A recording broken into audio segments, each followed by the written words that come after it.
नमस्कार, DV9 मराठीमध्ये आपल्या सगळ्यांचं स्वागत। मी निखिला। पहिलीच बातमी आहे ती कल्याणमधील अल्पवयीन मुलीचं अपहरण करून तिच्यावर अत्याचार करण्यात आल्याची संतापजनक घटना उघडकीस आली आहे।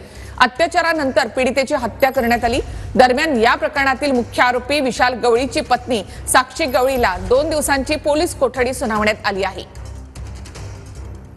कल्याणमधील अल्पवयीन मुलीचं अपहरण करून लैंगिक अत्याचारानंतर तिची हत्या करण्यात आली आहे। भिवंडीतील बापगाव परिसरातल्या कब्रस्थानमध्ये पीडितेचा मृतदेह विवस्त्र अवस्थेत आढळलाय।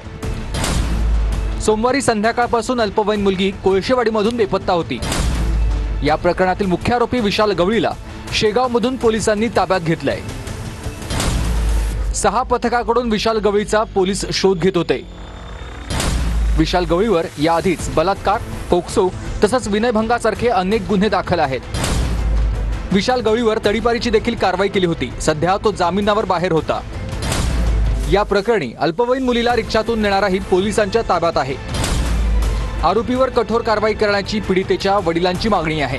तिचा गळ्यावरती पूर्ण काळा झालेला आहे, तोंड काळा झालेला आहे आणि त्याला बलात्कार करून त्याला आत्महत्या, त्याला दाबून गळा दाबून त्याला मारलेला आहे साहेब। आणि त्याच्यावरती जे पण केलेलं आहे कोण साहेब त्याच्यावरती कठोर कारवाई झाली पाहिजे। बदलापूरला जो प्रकार झाला, एन्काउंटर केलं अक्षय शिंदेचं, तशाच प्रकारे या ठिकाणी लोकांना अपेक्षा आहे की पोलीस अशा पद्धतीची कारवाई करेल। ज्या आरोपींना आता पकडले गेले असतील त्यांना फास्ट ट्रॅक मध्ये या सगळ्यांना न्यायालयीन प्रक्रिया पूर्ण करून यांना फाशीची शिक्षा झालीच पाहिजे। जे बदलापूरच्या आरोपी सोबत जे केलं त्याच परीने ह्या आरोपी सोबत पण करावं अशी मी गृहमंत्र्यांकडे मागणी करेन। कल्याणच्या कोळशेवाडी परिसरात पोलिसांचा मोठा बंदोबस्त तैनात करण्यात आला आहे। कल्याणपूर्व कोळशेवाडी पोलीस स्टेशनला जो कालचा प्रकार होता त्याच्यामध्ये काल रात्री आपण त्यामध्ये एका आरोपीला अटक केली होती आणि आताच थोड्या वेळापूर्वी सुद्धा आपण बुलढाणा शेगाव या ठिकाणी दुसरा जो मुख्य आरोपी आहे त्याला ताब्यात घेतलेला आहे आणि आता आमची त्या टीम त्या ठिकाणी पोहोचली आहे आणि ते आता त्याचा मुख्य आरोपी जो आहे तो आपल्या ताब्यामध्ये आहे। मुलगी सर इथे घरामधून सांगून गेली की मी खाऊ चिप्स वगैरे घेऊन येते आणि नंतर तिकडे त्याच्या घरी कशी गेली आणि कोणी घेऊन गेला ते सर आम्हाला त्याच्याबद्दल काही माहित नाही सर। त्याच्यावरती फोक्सो वगैरे पूर्ण गुन्हा दाखल आहे आणि तो इथला खूप डेंजर माणूस आहे आणि त्याला बघून लोक घाबरतात, इकडे लेडीज घाबरतात आणि लेडीज कुठे तो रस्त्यामध्ये जर दिसला तर लेडीज तिकडे त्या रस्त्याला जात नाही, एवढा भीतीचा निर्माण आहे आणि लोकांना इथे घर सोडून गेलेले आहेत राहायला। कल्याण अल्पवयीन तरुणी अत्याचार आणि हत्या प्रकरणात मोठा खुलासा।